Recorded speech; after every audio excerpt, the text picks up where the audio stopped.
told me, DC, that this fight between Mayweather and Conor McGregor could outsell the Pacquiao fight strictly based on the fact that Conor could carry a promotion himself. Could you elaborate on that?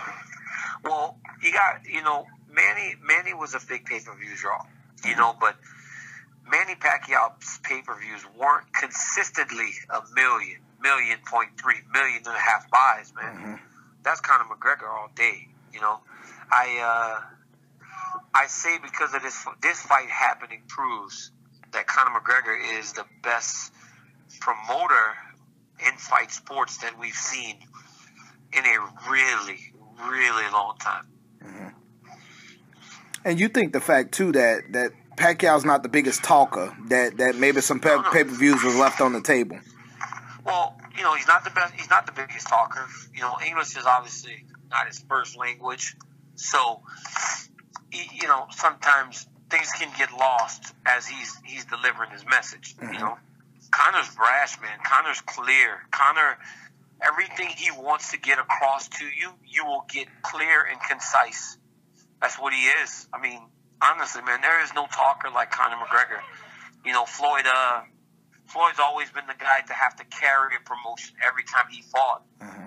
And this time, I know he won't, because he knows that if he does, he does his part, Conor does his part, then you got the greatest selling pay-per-view in the history of sports. But if he wanted to, he could take a back seat. He didn't have to do it. He could sit back and let Conor do it, and they would still do massive numbers. You've obviously had interaction with Conor. You've been on set with him and things like that. Is this just who he is? Is this kind of all showmanship? What do you take away from being around him as far as the things that come out of his mouth and the way he carries himself is concerned? Conor is who he is, but in reality, when I meet him and I talk to him in person, he's so respectful, mm-hmm. nice, down-to-earth guy, man. He really is. I think a lot of people have said that for time, you meet Floyd, right? So you meet Floyd. Floyd is this great guy. Yeah.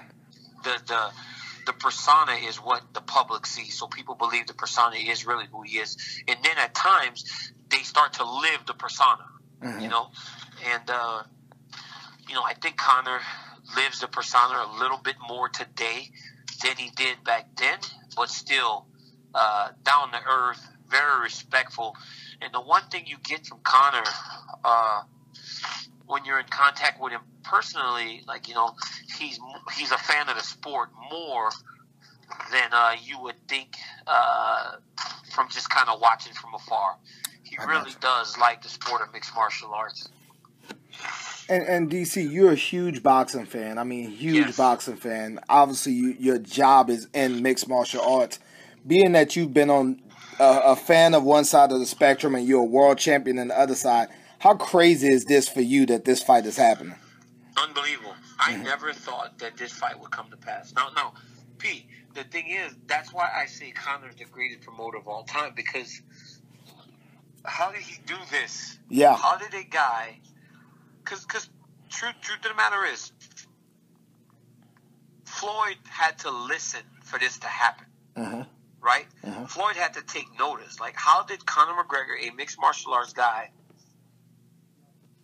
that really doesn't have he has no boxing experience, get the attention of the pound-for-pound number one fighter in the world and maybe of the best boxer of all time? Mm-hmm. How did he do that?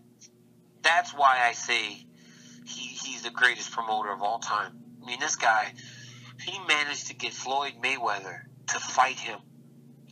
There are boxers in the world right now, Pete, that are much more deserving of that mega fight in terms of credentials, mm-hmm. but they could never get Floyd's attention to make Floyd listen. That's right. Conor did that. That's why I say he's the greatest promoter of all time.